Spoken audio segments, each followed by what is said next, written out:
Fala, meus queridos da Escola Jardim do Éden, primeiro ano agora. Regra do octeto e ligação iônica. Mais uma aula de química para você, tá bom?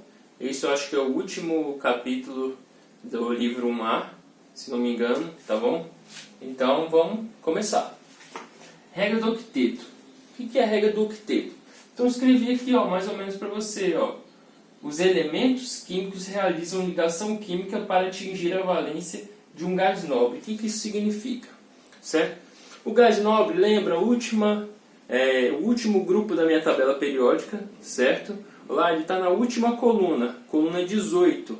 Né? Se a gente fizer a distribuição eletrônica que você já aprendeu, você vai ver que a última camada dele tem 8 elétrons. Certo? Então a última camada de todos aqueles gases ali, né, de toda a minha coluna 18, tem 8 elétrons na minha camada de valência, certo? Então, o que foi percebido? Né? Que esses gases eles eram inertes, eles eram pouco reativos, ou seja, eles eram encontrados da forma que eles apareciam na tabela periódica, eles eram encontrados na natureza, diferentemente de outros elementos químicos, certo? Porque os outros elementos químicos eles eram mais reativos, certo? Então eles tinham que estabelecer algum tipo de ligação para se tornar estáveis, tá bom? Então o que diz a regra do octeto? Que o meu átomo, ok? Ele precisa ter 8 elétrons na última camada, certo? Então ele precisa ter 8 elétrons na sua camada de valência, certo? Foi o que eu escrevi aqui, ó. Realizam ligação química para atingir a valência de um gás nobre, tá? Então eles realizam ligação química com o objetivo de ter 8 elétrons na camada de valência, tá certo? Mas o que é ligação química? Vamos lá. A ligação química que eu coloquei aqui, ela é formada quando 2 ou mais átomos, tá, se arranjam de uma forma que resulte em um conjunto de menor energia. É abstrato, né? Eu tentei trazer aqui de forma até mais simples possível, né? Mas vamos lá, vamos explicar aqui. Então, eu vou ter 2, pode ter 2, pode ter mais? Pode, eu posso ter uma ligação que tenha 3 átomos, 4 átomos se ligando, tá certo? Mas a gente vai passar por cada tipo de ligação ainda e explicar como é que funciona. Mas de forma geral isso aqui. Por quê? O que acontece? Quando eu tenho 2 átomos que se ligam, né? Então a energia dessa ligação, desse cruzamento, dessa junção, desse conjunto, né, desses 2 átomos, por exemplo, vai resultar uma energia menor do que se eles estivessem separados. Então, eu tenho uma energia aqui X de um átomo e Y do outro, que é mais em cima. Então, se eu juntar os dois, certo? A energia dos dois juntos vai ser mais baixa do que se os dois estivessem separados, certo? É isso que diz a teoria sobre ligação química, tá bom? Então, eu vou passar aqui e vou falar sobre ligação iônica com vocês nessa aula. Vamos fazer alguns exemplos aqui, para depois a gente partir para os outros tipos de ligação, tá bom? Então aguarda aí que eu vou apagar e vou trocar o quadro. Fala, meus queridos, voltando aqui, tá bom? Vamos falar de ligação iônica agora, tá certo? Então vamos lá. A ligação iônica ocorre entre um metal e um ametal, ou então um metal e o hidrogênio, certo? Se você lembrar lá da tabela periódica e tal, você vai ver que a maioria, ok? A maioria absoluta da minha tabela é composta por metais, certo? Só ali no canto direito da tabela, certo? Onde você tem carbono, oxigênio, bromo, iodo, enxofre. Essa galerinha ali, ó, naquele canto ali, ó, na zona do subnível P, aqueles são os ametais, certo?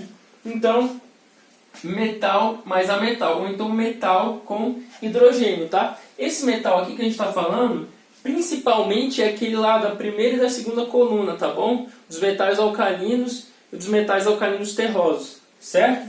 Então, o que acontece na ligação iônica? Ela envolve a perda e ganho de elétrons, tá certo? Então acompanha aqui comigo. No exemplo, eu tenho o Na, que é um metal, que é o sódio, ok? No sódio, o metal ele vai perder o elétron.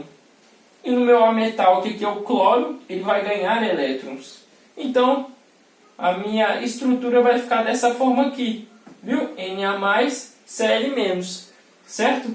Então, é isso. Ganha elétrons, perde elétrons. Ó, o Na ele tinha um elétron aqui, vai doar esse elétron para cá. O Cl vai ficar com 8 elétrons na última camada. E o sódio também vai ficar com 8 elétrons na última camada. Eu vou explicar daqui a pouco, ó, vou apagar e vou explicar por que o metal perde elétrons e o Cl e o ametal, no caso o Cl aqui, ganha os elétrons. Tá certo? Essa estrutura aqui, ó, vai formar o que você conhece como sal de cozinha, tá certo? Que é o NaCl, que também chamado de cloreto de sódio, tá bom? Então cloreto vem de cloro, sódio de Na, tá bom? Então eu vou apagar aqui, eu vou escrever o racional, né? O porquê que o metal vai perder elétrons, principalmente dos que eu estou falando, ó, da primeira e da segunda coluna da minha tabela periódica, e porque os ametais eles vão ganhar esses elétrons, tá certo? Então não sai daí ainda, acompanha e lembrando aqui, ó, deixa nos comentários aqui a sua dúvida, tá bom? Então eu vou lembrar depois no final do vídeo para você também deixar os seus comentários, porque não pode passar em branco as dúvidas, tá certo? E quando a gente voltar, tem que estar todo mundo assim, pelo menos, andando no mesmo barco aí, beleza? Então estuda em casa. Quarentena não é férias, hein? Voltei aqui, ó, observe. Na, 11 elétrons. Cl, 17 elétrons, tá? Eu peguei e vou explicar com base nesse exemplo aqui. Mas você pode, é a mesma explicação para todos, tudo que envolve ligação iônica, envolve também esse racional aqui, que explica a molécula, né, de NaCl, tá certo? Que explica essa ligação iônica.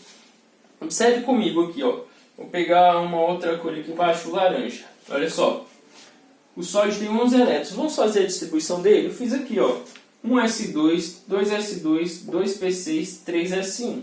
Tá certo? Essa é a distribuição eletrônica do sódio. Tá? Aí eu pergunto para você, qual é a última camada? A última camada dele é a 3. Certo? Então, o que diz lá negócio de ligação química? Ele quer ter a regra do octeto, né, na verdade. O que a regra do octeto diz? Que ele tem que ter 8 elétrons na última camada. Aqui eu tenho um elétron só na última camada. Eu precisaria de 7 elétrons. E, pô, 7 elétrons é bastante coisa, né? Se ele tem 11, ele precisa de mais 7. Então, bastante, né? Mas, segurei um pouquinho que eu vou fazer aqui embaixo. Observe. Ó, Cl tem 17 elétrons. A distribuição dele acaba aqui, ó. 3s2, 3p5. A camada de valência dele é a 3, certo? Beleza, a última camada dele é a 3. Quantos elétrons ele tem aqui, ó, na última camada? Eu tenho 2 mais 5, certo? Porque os dois aqui são 3, ó. É um númerozinho aqui que conta a camada, tá certo? Então, ó, eu tenho 7 elétrons na última camada. Então só falta 1 para ele, né? Então observe o seguinte, aqui ó, 3s1, o que acontece se eu tirar esse elétron dele aqui ó, se esse elétron aqui ó, foi embora, né? Qual vai ser a última camada dele, se isso aqui não existir mais, hein? Se isso aqui não existir mais, qual vai ser a última camada? A camada 2, certo? Porque se eu tirei esse elétron daqui, que é a última camada 3, não tem mais nenhum elétron na camada 3. Então a última camada preenchida, que tem elétrons, é a camada 2. Quantos elétrons ele tem na camada 2? Ele tem 2 mais 6, então ele tem 8. Então para ele faz mais sentido ele perder esse elétron do que ele ganhar 7. Né? Porque é muito mais fácil ele perder 1 do que ele ganhar 7. Certo? Imagina isso aqui agora. Ó. Então ele tem 7 aqui. É mais fácil ele ganhar 1 ou ele perder 7 para ele ficar igual esse aqui, ó, na última camada 2. É mais fácil ele ganhar 1, né? Então juntou o útil ao agradável aqui. Um querendo receber o elétron e o outro querendo perder o elétron. Certo? Então o metal ele vai querer perder e o ametal ele vai querer ganhar. Então esse elétron aqui, ó, ele vai ser transportado para cá. Certo? Numa ligação iônica. Eles vão ficar próximos um do outro, ok? esse elétron aqui da última camada, ele vai formar uma ligação, né? Ser transportado, teoricamente, né? Mais ou menos transportado, não exatamente essa é a palavra certa, mas ele vai fazer parte dos 8 da eletrosfera do cloro, para o cloro ter 8 elétrons, certo? Então, ó, observe aqui, ó, vou apagar esse maisinho e esse menos, e vou apagar um elétron. Ó, o cloro ele tem 7 elétrons na última camada. Aqui, ó, eu representei o cloro e 7 elétrons. Essas bolinhas aqui, ó, são os elétrons, tá? Você pode representar com um xizinho também, tá? Essa é a representação da fórmula de Lewis, tá bom? Esse é o nome. Vamos imaginar, agora eu tenho, ó, o sódio, ele tem um elétron aqui na última camada, certo? Então, eu vou representar esse um elétron na última camada dele. O que vai acontecer? Ó, isso aqui, ó, esse elétron vai ocupar um espaço vazio aqui, certo? Esse elétron vai ocupar um espaço aqui, né? E a gente vai ter o quê? Como o Na está perdendo um elétron, ele vai ficar positivo, né? Porque ele vai ter mais prótons do que elétrons. O Cl, o cloro, ele vai estar ganhando o elétron, certo? Então ele vai ficar com mais elétrons do que prótons, certo? Então aqui, ó, no Na, ele tem o quê? 11 de número atômico, então ele tem 11 elétrons. Se ele perder um, ele vai ter 10 elétrons e 11 prótons, então ele tem uma carga positiva. Aqui, ó, ele tem 17 prótons e 17 elétrons na forma neutra. Quando ele ganha um elétron, ele vai ficar com 18 elétrons. Se ele fica com 18 elétrons e 17 prótons, ele vai ficar negativo.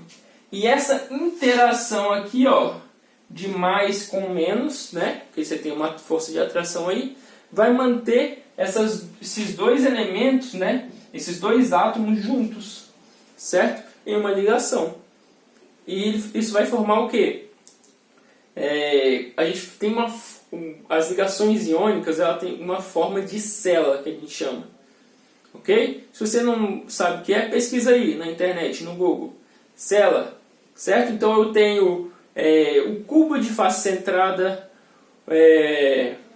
deixa eu ver, o cubo de lado, esqueci o nome agora, tem o CFC e o CCC, cubo de face centrada e cubo de corpo centrado. É isso, lembrei. Certo? Ele vai se organizar nessa forma, né? De forma quadrada, digamos assim. Certo? Forma cúbica, né? No espaço. Tá bom? Isso aqui vai ter uma série de características. Tá bom? Que depois eu vou escrever aqui para vocês. As características dos compostos iônicos. Tá certo? Então, lembrando disso, você já está bem encaminhado no que é ligação química, no ligação iônica, certo? Então eu vou escrever as características e é isso aí. Vamos lá para a última parte do nosso vídeo. Então, vou falar das características dos compostos iônicos, tá certo? Ó, altos pontos de fusão e ebulição. Ó, PF, ponto de fusão, PE, ponto de ebulição. O que isso significa? Que eles são sólidos na temperatura ambiente, tá bom? Então o ponto de fusão deles é muito alto. Posso dar um exemplo do gás de cozinha. É mais ou menos 1000 graus Celsius, mais de 1000 graus Celsius o ponto de fusão dele. Então para ele ser fundido, sair do estado sólido para ir para o estado líquido, precisa de mais de 1000 graus Celsius. Então uma característica geral dos compostos iônicos é isso aqui. Alto ponto de fusão e ebulição. Tá certo? Vamos lá, eles são bons condutores de eletricidade quando fundidos ou em solução aquosa. Tá certo? Isso é muito importante isso aqui, ó. Quando fundidos ou em solução aquosa. Tá certo? Da forma, sem ele estar em uma solução, ok? Então, o NaCl, do jeito que você encontra ele na sua cozinha, ele não vai conduzir eletricidade. Se você colocar ele na água, ele vai conduzir eletricidade, ok? Então, esse é um exemplo. Ou então, quando você vai esquentar muito o seu sal de cozinha, por exemplo, que é o composto iônico, ele vai ficar líquido, certo? Mas você precisa de muita temperatura para isso. Aí, quando ele ficar líquido, né, que é quando ele funde, aí ele vai conduzir. Fora isso, não tem condução. Beleza? Vamos lá. Exercício. Eu peguei ó, o exercício da página 207, 6A, tá certo? E aqui ó, eu deixei para vocês ó, lerem a página 201 a 206 e fazerem os exercícios da página 207, 1 a 5, ok? Tá, vamos fazer o exercício aqui. Ele diz o quê? A fórmula química, ele quer saber a fórmula química entre esses dois aqui, dado a distribuição eletrônica deles, que você vai ter que fazer, tá certo? Então vamos observar o seguinte, olha só, eu já fiz a distribuição para vocês aqui, ó. Tem 13 elétrons, tá certo? 1s2, 2s2, 2p6, 3s2, 3p1. Qual é a minha última camada? 3, tá certo? 3 é a minha última camada, certo? O maior número aqui, ó, é o 3. Então ele tem 3 elétrons na última camada. É mais fácil ele ganhar 5 elétrons ou ele perder 3? Ele vai perder 3. Muito mais fácil para ele perder 3, certo? Então aqui, ó, e o alumínio é um metal, também você pode dizer que ele vai perder por conta disso. Então aqui ele perde, certo? Vou escrever aqui, ó, perde elétrons. E esse aqui, vou tirar agora aqui, e esse aqui, ó, que é o cloro, você já sabe que ele ganha porque a gente já fez um exercício lá no outro, tá? No exercício na outra parte do vídeo. Então aqui, ó, 3 é a última camada, você soma 2 com 5, tá? Então vai dar 7, então ele vai ganhar elétrons, certo? Mas observe o seguinte, esse aqui para ficar com 8 ele precisa ganhar 1. E esse aqui, para ficar com 8, ou seja, ele precisa perder 3, para ficar só com a última camada dele sendo 2. Então ele precisa perder esse 1 aqui, mais esses 2 aqui. Como é que a gente resolve isso? Então, eu não tenho só um cloro, posso ter vários cloros, certo? Então se o alumínio, na verdade vou botar de outra cor, tá? Vou botar de preto aqui, ó. Imagine, ó, meu alumínio, ele quer perder 3. Certo? Ele vai ficar 3 vezes positivo. Mais 3, tá bom? E o meu Cl, ele vai ficar negativo, tá bom? Vamos lá. Esse aqui, ó, Al, 3 mais, Cl menos. A gente tem a regra do escorrega e senta. Esse aqui, ó, esse menos, que é 1, ele escorrega e vem para cá. E esse 3 aqui, ó, ele vem, escorrega e vem para cá. Qual é o resultado disso? Ó, eu tenho que o 3 fica aqui e o 1 fica aqui. Só que o 1 a gente não precisa representar, certo? Então, eu vou colocar de outra cor aqui de novo. Olha só o que fica. Fica AlCl3. Tá certo? Então é isso, regra do escorrega e senta. Pegou, esse aqui ó, vem para cá e esse aqui vem para cá, certo? Como o 1 a gente não precisa colocar, a gente não coloca. Então, Al1Cl3. Tá certo? Então, essa aqui é a fórmula se a gente usar uma ligação. Se a gente tiver uma ligação química entre alumínio e cloro, tá bom? Vai ser uma ligação iônica. Certinho? Então, por essa aula é isso e até a próxima.